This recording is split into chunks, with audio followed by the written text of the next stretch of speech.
So, hi everyone, this is Shruti Goyal from SRM classes. So now we are here to start the revision of the next chapter of ADS, that is problem of deficient and excess demand. So this is also a very important chapter, and I'm going to discuss with you all its important topics also. Okay, so now let's start with the topic. Equilibrium employment से क्या मतलब समझते हो? I have already told you, आप लोग को मैंने बताया हुआ है क्या है.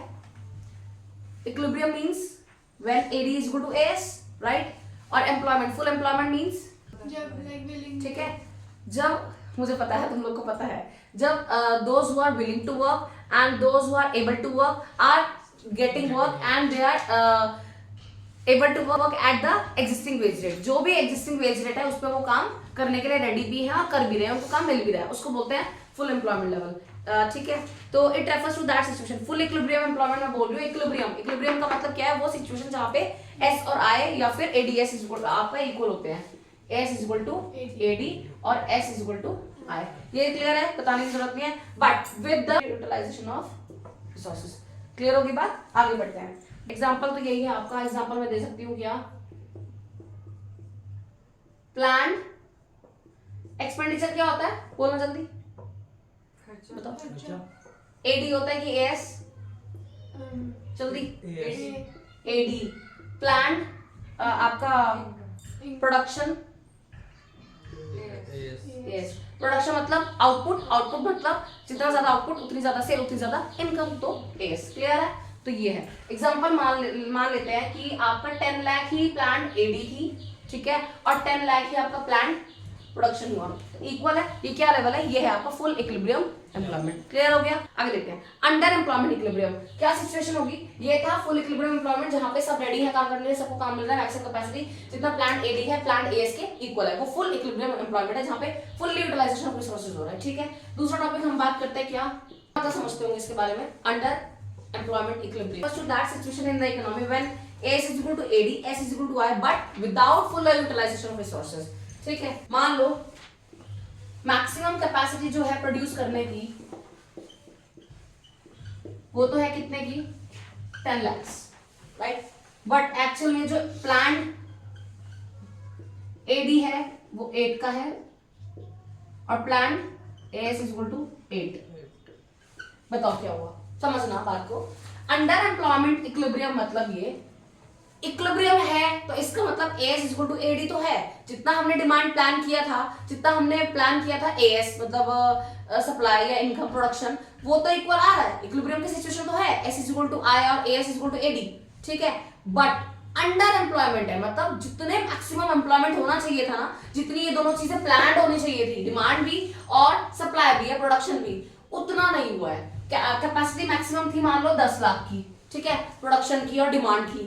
बट एक्चुअल जो प्लान एडी हमने करा प्लान वो भी 8 लाख का हुआ और प्लान एएस भी 8 लाख का हुआ. तो ये देखो एडी और एएस तो इक्वल है प्लान, बट मैक्सिमम कैपेसिटी थी 10 लाख. डिफरेंस रह गया अभी. तो ये क्या हो गया? अंडर एम्प्लॉयमेंट, यानी कि रोजगार एम्प्लॉयमेंट पूरा नहीं मिला, मतलब फुल एम्प्लॉयमेंट नहीं होता है, राइट. जब आपका without full utilisation of resources, human अभी रिसोर्सेज रह गए ना तो लोगों ने डिमांड नहीं किया तो प्रोडक्शन भी नहीं बना. प्रोडक्शन नहीं बना तो हमें क्या लेबर चाहिए होगी?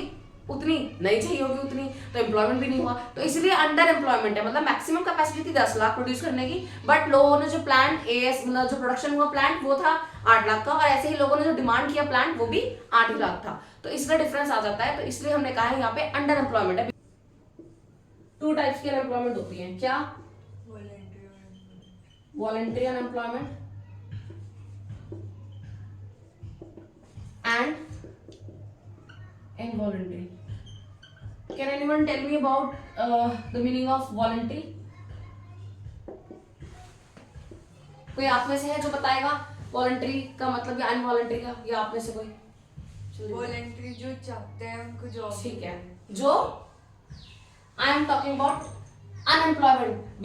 बेरोजगारी के 2 टाइप्स हैं, एक तो वॉलंटरी अनएम्प्लॉयमेंट, दूसरा इनवॉलंटरी अनएम्प्लॉयमेंट. क्या कहा था अभी तुमने कि वॉलंटरी अनएम्प्लॉयमेंट मतलब जो चाहते हैं जॉब नहीं मिल रही और उन्हें जॉब मिल नहीं रही है.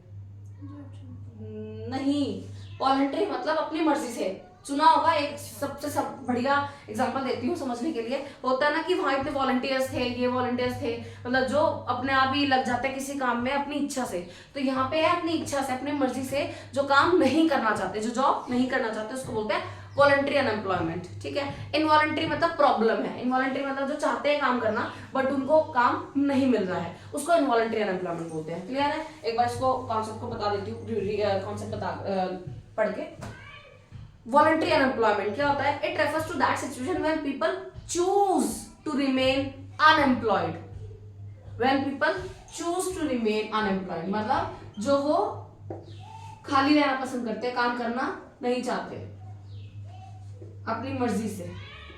ठीक है। When people choose to remain unemployed even when jobs are available, उनको जॉब्स अवेलेबल है तब भी वो लोग काम करना नहीं चाहते हैं, उसको क्या बोलते हैं? Voluntary unemployment. इसका एक और point, when some people are not willing to work at all और are not willing to work at the existing wage rate. मान लो आजकल के बच्चे होते हैं ना कि हमने मेहनत इतनी कर ली, स्टार्टिंग पे स्केल 15,000 रुपए महीना मिल रहा है, बीकॉम करते करते बच्चे सोचते हैं 15,000 क्या है, हम नहीं करते, 10,000 क्या है, हम नहीं करते। तो वो चीज है कि ये नहीं सोचते हैं कि हम लोग, ठीक है, it's not the pay scale, पे 10,000 15,000 को पे स्केल नहीं है, बट एक्सपीरियंस तो काम आएगा, कुछ सीखने को तो मिलेगा। अगर आप बीकॉम ही कर रहे हो, फ्रेशर ही हो, तो अगर 10,000 आपको किसी नॉर्मल कॉलेज से मिल रहे हैं तो उसमें आपको एक्सपीरियंस काउंट होगा। तो कहने का मतलब ये है कि आपको जॉब्स अवेलेबल है, मिल रही है, बट आप अपनी मर्जी से जॉब नहीं करना चाहते हो, तो वो होता है वॉलंटरी अनएम्प्लॉयमेंट। बेरोजगारी हो गई, खाली बैठे हो, लेकिन किसकी वजह से? आपकी खुद की वजह से, आप खुद नहीं चाहते, वो क्या है? Voluntary unemployment. क्लियर हो गया आपको भी? आगे बढ़ते हैं। इनवॉलंटरी अनएम्प्लॉयमेंट क्या है? ये एक प्रॉब्लम है जहां पे आप जॉब करना चाहते हो, आप एबल भी हो, आप ढूंढ भी रहे हो, विलिंग हो किसी भी वेज रेट पे काम करने के लिए, बट आपको जॉब्स नहीं मिल रही हैं, तो उसको बोलते हैं इनवॉलंटरी, बिना मर्जी के खाली रहना। समझ में आ गया? क्लियर हो गया? बिना मर्जी के खाली रहना। तो आगे बढ़ते हैं इसका एक बारी। It refers to the situation when some people are not getting work even when they are willing to work at any existing wage rate. जो भी आपको मार्केट में वेज रेट मिल रहा है उसके बिहाफ पे, उसके बेस पे आप काम करने के लिए बिल्कुल रेडी हो, बट आपको काम नहीं मिल रहा, तो उसको क्या बोलते हैं? Involuntary unemployment. क्लियर हो गया? आगे नोट, एक इंपॉर्टेंट नोट है, वो क्या है? प्रॉब्लम जो है इनवॉलंटरी अनएम्प्लॉयमेंट की, दिस वन प्रॉब्लम ये है, ये प्रॉब्लम नहीं है। क्यों? Can anyone explain this to me? Comments में लिख सकते हैं, आप लोग बता सकते हैं। कोई बता सकता है कि ये प्रॉब्लम है और ये क्यों नहीं है? क्योंकि वॉलंटरी में जो है वो खुद से नहीं चाह रहे हैं। ठीक है, वो खुद से ही नहीं काम करना चाहते, तो वो प्रॉब्लम थोड़ा ना है हमारी इकोनॉमी की, राइट? जो खुद से चाह रहे हैं, मतलब जो जॉब करना चाहते हैं, जो खुद से बेरोजगार नहीं रहना चाहते, वही तो प्रॉब्लम है। वो तो ढूंढ रहे हैं ना काम, वो तो काम कर भी रहे हैं, कर भी सकते हैं, करना भी चाहते हैं, लेकिन उनको काम नहीं मिल रहा। तो प्रॉब्लम ये है आपकी बेरोजगारी का, इकोनॉमी का, ये नहीं है, क्योंकि यहाँ तो लोग चाहते ही नहीं काम करना, है ना? समझ में आ गया? तो इंपॉर्टेंट नोट है, problem of unemployment refers to the problem of involuntary unemployment, not the problem of voluntary unemployment. Clear होगी बात? श्योर हो?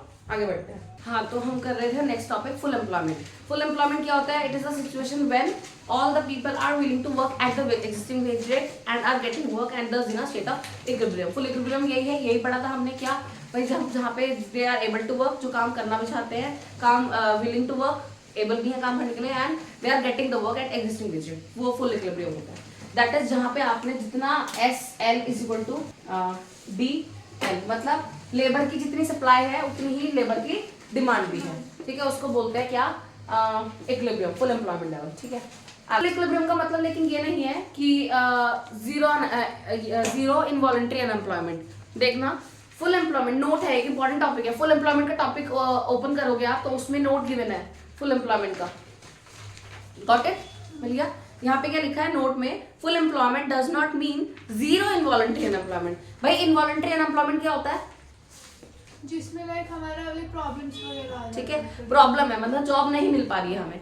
फुल एम्प्लॉयमेंट का मतलब क्या ये होता है कि हर किसी को, एक बंदे को जॉब मिल गई ना? उसका मतलब ये होता है जितनी डिमांड है उतनी फुलफिल हो गई, लेकिन जो अभी लोग हैं जो इनवॉलंटरी अनएम्प्लॉयमेंट प्रॉब्लम झेल रहे हैं, मतलब कि they are willing to work and they are able to work, but उनको जॉब नहीं मिल रही है, तो वो इनवॉलंटरी प्रॉब्लम रहेगी। फुल एम्प्लॉयमेंट का मतलब कभी भी ये नहीं होगा कि जीरो अनएम्प्लॉयमेंट है, कि बेरोजगारी है ही नहीं, बेरोजगारी कहीं ना कहीं होगी, उसको क्या बोलते हैं? Problem of involuntary unemployment. Clear है? आगे इसमें एक आगे बात लिखी है, Some unemployment always exists and is natural to exist. This is called natural unemployment. बहुत इंपॉर्टेंट है. जो involuntary unemployment की प्रॉब्लम है उसको हम क्या बोलते हैं एक बार? Natural unemployment. ठीक है, क्योंकि ये ऑब्वियस है. नेचुरल है क्या कि फुल एम्प्लॉयमेंट होता है, उसके बावजूद भी आपको इनवॉलंटरी अनएम्प्लॉयमेंट की प्रॉब्लम देखने को मिलती है. उसको हम क्या बोल सकते हैं? Natural unemployment. क्लियर हो गया? आगे बढ़ते हैं. The minimum rate of unemployment that must always exist in the economy due to frictional and structural change is called natural rate of unemployment. ठीक है, natural rate of unemployment ये rate था. अब आगे अगर हम बात करें, ये natural unemployment था, लेकिन अब मिनिमम रेट बोल रहे हैं. मिनिमम और जो आपका रेट होता है अनएम्प्लॉयमेंट का, उसमें क्या बोलते हैं? वो हमेशा रहता ही रहता है. कुछ ना कुछ मिनिमम बेरोजगारी तो रहनी है. तो वो दो कारण की वजह से होती है. क्या? एक तो आपका हो गया कौन सा change? Structural change in the economy and frictional change in the economy. ठीक है, क्या होता है ये पहले बता चुकी हूँ. इंडियन डेवलपमेंट में हम कर चुके हैं. क्या स्ट्रक्चरल चेंज क्यों होता है? स्ट्रक्चरल अनएम्प्लॉयमेंट कौन सी होती है? जब आप बेरोजगार होते हैं ड्यू टू ट्रांसफॉर्मेशन ऑफ या चेंज ऑफ टेक्नोलॉजी. राइट भाई, एक फर्म है, इंडस्ट्री है, आपको टेक्नोलॉजी चेंज हो गई, उसकी वजह से आपको जॉब छोड़नी पड़ रही है, आपको वो टेक्नोलॉजी नहीं आती. फॉर एग्जांपल कोरोना में बहुत सारे टीचर्स के साथ हुआ, राइट, जिनको जो अडॉप्ट नहीं कर पाए आपका नए टेक्नोलॉजी या गूगल मीट एंड ऑल, तो वो लोग को जॉब छोड़नी पड़ी. Structural change. फ्रिक्शनल चेंज मतलब एक जॉब से दूसरी जॉब स्विच कर रहे हैं, हम लोग चेंज कर रहे हैं. तो मीन वाइल जॉब ढूंढते हुए in search of the next job हम लोग क्या है? खाली है, बेरोजगार है. उसको फ्रिक्शनल चेंज बोलते हैं. समझ में आ गया? पढ़ लोगे एक बारी, अपने आप पढ़ लेना. नोट्स में से आप भी पढ़ सकते हो, मैं आपको शेयर कर दूंगी नोट्स. राइट, फ्रिक्शनल अनएम्प्लॉयमेंट भी हो गया. We have done structural also. Clear? Next, now the most important topic in this chapter, जिस पे हम नाम पढ़ रहे हैं chapter, problem of deficient and excess demand. अब हम क्या पढ़ने वाले हैं? Deficient, problem of deficient AD, aggregate demand. Clear है? Now let's start. Deficient demand क्या होता है? डेफिशिएंट डिमांड का प्रॉब्लम कैसे ग्राफ बनाते हैं, प्रैक्टिस कर लेना. क्या ये बनता है? X axis. पीछे क्या बनता है? इनकम. एक्स एक्सिस पर और या फिर आउटपुट. क्लियर? यहाँ पे क्या बनता है आपका? एएस और एडी. ठीक है, यही पढ़ रहे थे हम अब तक. अब यहाँ से हम क्या बनाएंगे? एएस और एडी बनाएंगे. कैसे बनता है देखते हैं. एएस का तो आपको पता है कर्व कैसे बनता है? 45 डिग्री के एंगल में. क्लियर? आता है समझ में? तो फुल एम्प्लॉयमेंट हमारी क्या होगी? एक रिक्वायर्ड लेवल ऑफ एम्प्लॉयमेंट है ना, जो होना चाहिए. क्या होना चाहिए? सबसे इंपॉर्टेंट टॉपिक है, ध्यान से समझना.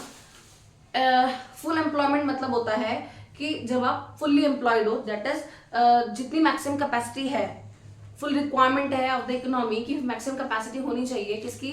आपकी एम्प्लॉयमेंट की. फुल एम्प्लॉयमेंट जो होना चाहिए, तो वो फुल एम्प्लॉयमेंट होना चाहिए. ठीक है, मतलब requirement maximum level, maximum capacity पे.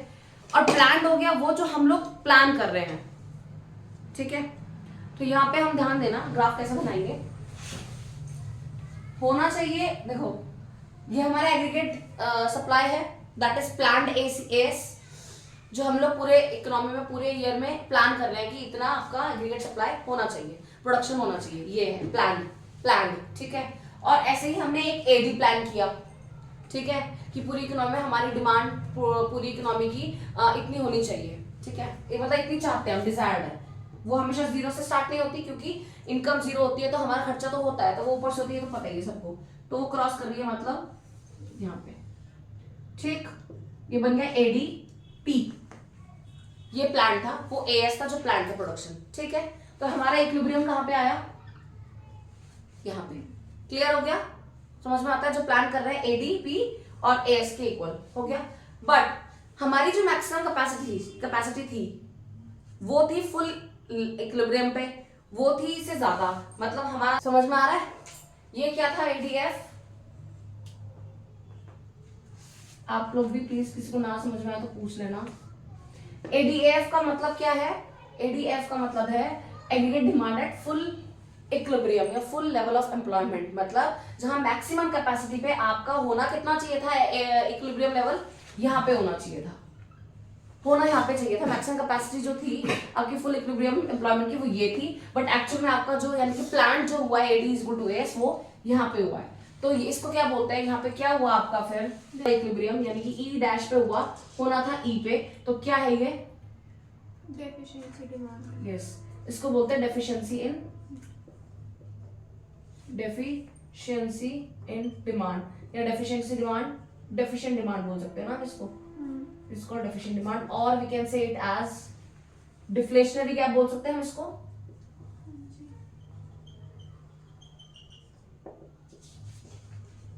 ठीक है, ये वाला जो एरिया है, मेक श्योर ये जो डिफरेंस है, ये गैप कभी भी डिफ्लेशनरी गैप नहीं होगा, ऐसे नहीं आएगा, हमेशा स्ट्रेट आएगा। ठीक है, जहां होना चाहिए, क्या होना चाहिए था, फुल इक्विलिब्रियम पे, यहां होना चाहिए था इक्विलिब्रियम, क्लियर, यहाँ पे होना चाहिए था, बट हमारा एडी प्लान और एएस आया ये, ठीक है, यहाँ पे होना यहाँ चाहिए था। तो ये जो गैप है, this is the gap deflationary gap, मतलब देखो नीचे है ना एडीपी, यहाँ आया और होना कहाँ चाहिए था, यहाँ पे। तो ये जो रह गया गैप, इतने से हमारी डिमांड कम रह गई। तो aggregate demand is less than aggregate या प्लान या aggregate supply at full equilibrium at the in response to the correspondence level of employment.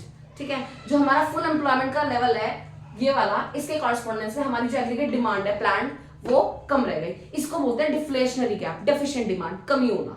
Clear हो गया? आई होप आप लोग को भी समझ में होगा, आ गया होगा। तो ये आपका डिफ्लेशनरी गैप है। इसको लेबलिंग कैसे कर सकते हैं, यहाँ पे लिख सकते हैं एडीएफ, यहाँ पे एफ मतलब full employment, at aggregate demand at full employment, AS आपका हो गया आपका प्लान एग्रीगेट सप्लाई, और एडीपी आपका होता है aggregate demand at that is plan aggregate demand. समझ में आती है बात?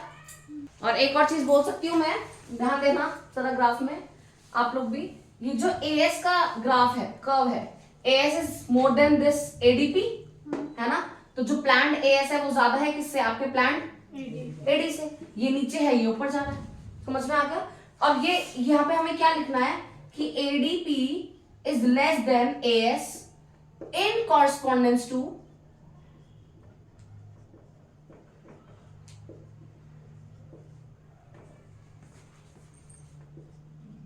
Level of full employment.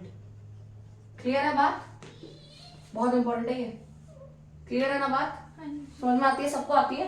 ठीक है, बहुत सिंपल है, कुछ नहीं करना है। डेफिशिएंट डिमांड के लिए हमें बताना है डेफिशिएंट डिमांड का मतलब क्या है, कि हमारी जो डिमांड है, एग्रीगेट डिमांड है, प्लान जो हम करते हैं वो कम है, मैक्सिमम जो रिक्वायरमेंट है फुल एम्प्लॉयमेंट पे उससे कम है। ठीक है, अब कैसे, ये एक्स एक्सिस यहाँ पे आपको पता है इनकम आउटपुट बनता है, यहाँ पे आपका एएस एडी बनता है, एएस आपने बता दिया, ठीक है, 45 डिग्री के एंगल पे। फिर आपने बनाओगे एडीपी, जो प्लान किया था वो यहाँ पे क्रॉस करता है, ई डैश आया, इक्विलिब्रियम, इक्विलिब्रियम तो आ गया ना, फुल इक्विलिब्रियम तो है, एएस इक्वल टू एडी तो है, बट जो होना चाहिए था मैक्सिमम कैपेसिटी पे ADF that is full employment में, वो होना चाहिए था यहाँ पे, बट आया यहाँ पे। तो ये क्या है, डिफ्लेशन हो गया, कमी रह गई, ये डिफ्लेशनरी गैप है, इसको डेफिशिएंट डिमांड भी बोलते हैं, डिफ्लेशनरी गैप भी बोलते हैं। और यहाँ पे हम देख सकते हैं कि आपका जो एएस है वो ज्यादा है आपके एडीपी से।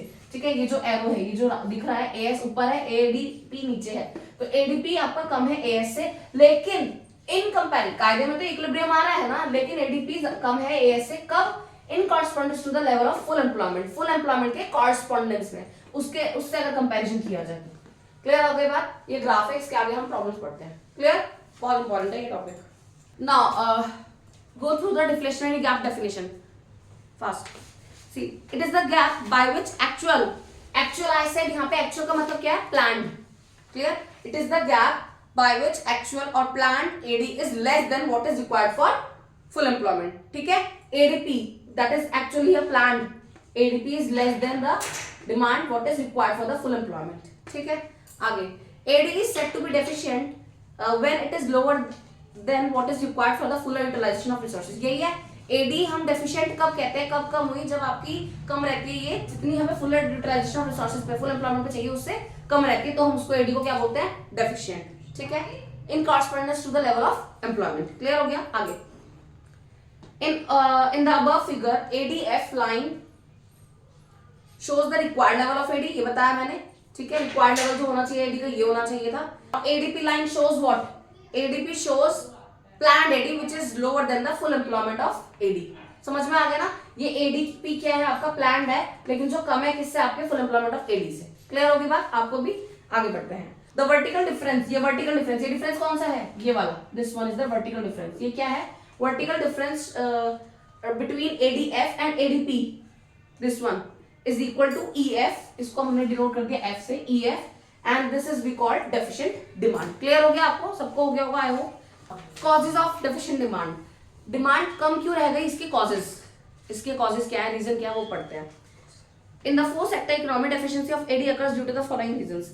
आपकी फोर्थ सेक्टर इकोनॉमी है, ऑब्वियसली आपको पता है क्या, household, producers, government and import export, right. Now let's move further to the causes of deficient demand, the most important topic. सबसे ज्यादा इस चैप्टर में इंपॉर्टेंट टॉपिक आपका क्या है, problem of deficient demand, problem of excess demand and it's causes, और उसके graphs, curves, वो बहुत ज्यादा जरूरी है, इंपॉर्टेंट है। आई होप आपको कर्व इससे पहले जो ग्राफ समझाया था वो समझ में आ गया होगा, प्रॉब्लम ऑफ डेफिशिएंट डिमांड का, राइट। उसके बाद हम पढ़ते हैं causes of deficient demand. Causes means reasons, क्यों हुआ डेफिशिएंट डिमांड, डिमांड में कमी क्यों आई, सोच के बताओ। पैसा अगर हम लोगों के पास, सबके पास है अवेलेबल, तो हम मार्केट में एक्सपेंडिचर कर सकते हैं ना, ठीक है, तो हम डिमांड भी कर सकते हैं चीजें, तो यही तो मेन रीजन है। सारे पॉइंट्स इसमें देखते हैं क्या हेडिंग है। First heading is reduction in private consumption expenditure, that is we people, households, right, consumption, consumers. अगर हमारे पास मनी नहीं है या हमारे जो कंजम्पशन एक्सपेंडिचर है उसमें रिडक्शन हो गया, कम हो गए हमारे खर्चे, या हमारी डिमांड ही नहीं है, मतलब हमारे जो कंजम्पशन एक्सपेंडिचर्स है वो कम हो जाए, ठीक है, उसमें हमारी डिमांड नहीं है, तो क्या होगा, ऑब्वियसली डिमांड प्लान जो है वो प्लान जो भी होगी, लेकिन हमारी जो डिमांड होनी चाहिए वो कम हो जाएगी, ठीक है, ये एक कारण है, सिंपल रीजंस है। दूसरा, रिडक्शन इन इन्वेस्टमेंट, प्रोड्यूसर्स अगर इन्वेस्टमेंट करना कम कर दें, इन्वेस्टमेंट ही ना करें, प्रोडक्शन ना करें, इन्वेस्टमेंट ना करें, खर्चा ना करें मार्केट में पैसा नहीं फ्लो होगा, पैसा नहीं फ्लो होगा, प्रोडक्शन नहीं होगा, मतलब अगर इन्वेस्टमेंट ही नहीं करने के इसका मतलब प्रोडक्शन नहीं करनी है, ठीक है। अब वो खर्चा नहीं करेंगे, मार्केट में पैसा नहीं फ्लो होने का, पैसा लोगों के पास पहुंचेगा नहीं, तो ऑब्वियसली क्या होगा, डिमांड ऑटोमेटिकली कम हो जाएगी क्योंकि लोगों के पास पैसा नहीं होगा, क्लियर है। Next, reduction in government expenditure, that is G से डिनोट करते हैं गवर्नमेंट एक्सपेंडिचर। सरकार खर्चे नहीं करेगी, रोड्स, डैम्स, बिल्डिंग ये सब नहीं बनवाएगी, तो मार्केट में खर्चा नहीं करेगी, मार्केट में लोगों के पास, हम तुम के पास, सबके पास पैसा फ्लो नहीं होगा, तो क्या होगा, पैसा फ्लो नहीं होगा, ऑब्वियसली देन उसके बाद फिर से क्या होगा, उनके पास पैसा नहीं होगा तो डिमांड कम करेंगे, एग्रीगेट डिमांड कम होगी ऑटोमेटिकली, समझ में आ गई बात। नेक्स्ट हो गया डिक्लाइन इन एक्सपोर्ट्स, ठीक है भाई, एक्सपोर्ट मतलब क्या होता है, हम यहाँ से अपना माल बेच रहे हैं बाहर वाली कंट्रीज में, क्लियर है। तो अब क्या होता है, बाहर सप्लाई करने का मतलब है कि हमारे गुड्स की डिमांड क्या हो रही है, बढ़नी चाहिए, लेकिन अगर बाहर से हमारे गुड्स की डिमांड ही नहीं आ रही, एक्सपोर्ट नहीं हो रहा, राइट, बाहर से यानी कि डिमांड नहीं आ रही, हमारे डोमेस्टिकली प्रोड्यूस गुड्स यानी कि हमारे इंडियन इकोनॉमी में जो गुड्स प्रोड्यूस हो रहे हैं ना, उनकी डिमांड नहीं है, कम हो रही है डिमांड, तो बाहर एक्सपोर्ट भी नहीं होगा, तो इससे क्या होगा, ऑटोमेटिकली एग्रीगेट डिमांड जो है हमारे गुड्स की वो कम हो जाएगी, डिक्लाइन हो जाएगा, ठीक है। इसकी वजह से राइज इन इम्पोर्ट, भाई इम्पोर्ट करवाए जा रहे हैं हम, बाहर से सामान गुड्स की मंगाए जा रहे हैं, अपने गुड्स की डिमांड आ जाएगी क्या, नहीं आने की, तो मतलब जो बाहर के इंटरनेशनल गुड्स हैं वो हमारे को चीपर, इस टाइम रेट सस्ते पड़ रहे हैं, तो ऑब्वियसली ह्यूमन नेचर, हम सस्ते गुड्स खरीदेंगे, तो बाहर के गुड्स की डिमांड बढ़ रही है, हमारे अपने डोमेस्टिक गुड्स की डिमांड नहीं बढ़ रही, तो वो क्या हो जाएगी, कम हो जाएगी, क्लियर है। आगे बढ़ते हैं, increase in tax rates, obviously tax बढ़ गए, टैक्स रेट्स हाई हो गए किसी पर्टिकुलर गुड्स पे, तो वो गुड जो है वो महंगा हो जाएगा, ठीक है, अब वो महंगा हो जाएगा, क्या आप लोग खरीदोगे, क्या आप लोग के पास पैसा बचेगा, मान लो इनकम टैक्स ही है, सपोज कर लो, तो इनकम टैक्स आपने अपनी इनकम में से टैक्स बढ़ गए, तो आपने टैक्स ज्यादा दे दिया, आपके पास पैसा कितना बचेगा, कम बचेगा ना, लिक्विडिटी, आपके पास पैसा ही नहीं होगा, तो क्या आप खर्च करोगे, डिमांड करोगे, नहीं, तो डिमांड कम हो जाएगी, क्लियर हो गया, आई थिंक आपको भी समझ में आ गया होगा। तो this was the causes of deficient demand. Notes इसके अंदर का कंटेंट जरूर पढ़ के जाना, पेपर में आ सकता है डायरेक्ट इनडायरेक्ट क्वेश्चन इसके बेस पे। और deflationary gap, inflationary gap is very most important topic. Deflationary gap मैंने आपको एक्सप्लेन कर दिया रीड करके, उसको मैं नोट्स में आपको प्रोवाइड कर दूंगी लिंक, तो आप उसमें से कर लेना, ठीक है, बहुत इंपॉर्टेंट है वो टॉपिक, ठीक है, एक बार स्क्रीनशॉट ले सकते हैं आप लोग। इम्पैक्ट है, इम्पैक्ट क्या है, हाँ, इम्पैक्ट और कॉन्सिक्वेंसेस, मतलब क्या होता है इसका, वो हमने पढ़े रीजंस, क्यों डेफिशिएंट डिमांड हुआ, अब हम पढ़ रहे हैं उसकी वजह से डेफिशिएंट डिमांड हुआ, उसकी वजह से क्या इंपैक्ट पड़े इकोनॉमी पे, क्या कॉन्सिक्वेंसेस होंगे, वैसे आप लोग बताएंगे, बोलो जल्दी। एडी डिक्रीज हुआ, दैट इज हमारी डिमांड तो कम हुई, हमने डिमांड कम कर दी, हमने डिमांड कम की तो आउटपुट कम, क्योंकि हम डिमांड ही नहीं कर रहे, जब हम डिमांड ही नहीं कर रहे तो प्रोडक्शन होगा क्या, मार्केट में आउटपुट होगा नहीं, जब आउटपुट प्रोडक्शन नहीं होने का, आउटपुट ही नहीं बनाना है, आउटपुट है ही नहीं, तो क्या इनकम होगी मार्केट में, नहीं, और जब इनकम नहीं है और आउटपुट बनाने की जरूरत नहीं है, तो आउटपुट बनाने की जरूरत नहीं है, तो क्या प्रोड्यूसर्स लेबर रखेंगे, हायर करेंगे, नहीं, लेबर कम, दैट इज एम्प्लॉयमेंट कम, ठीक है, एम्प्लॉयमेंट कम तो ऑब्वियसली इनकम कम इकोनॉमी की, जीडीपी ऑटोमेटिकली कम, इंपैक्ट समझ में आ गया, ये बहुत इंपॉर्टेंट है, क्या आपकी एडी कम होने से क्या इम्पैक्ट पड़ता है, सीधा सीधा आउटपुट कम, तो इससे इम्पैक्ट पड़ता है क्या, एम्प्लॉयमेंट कम और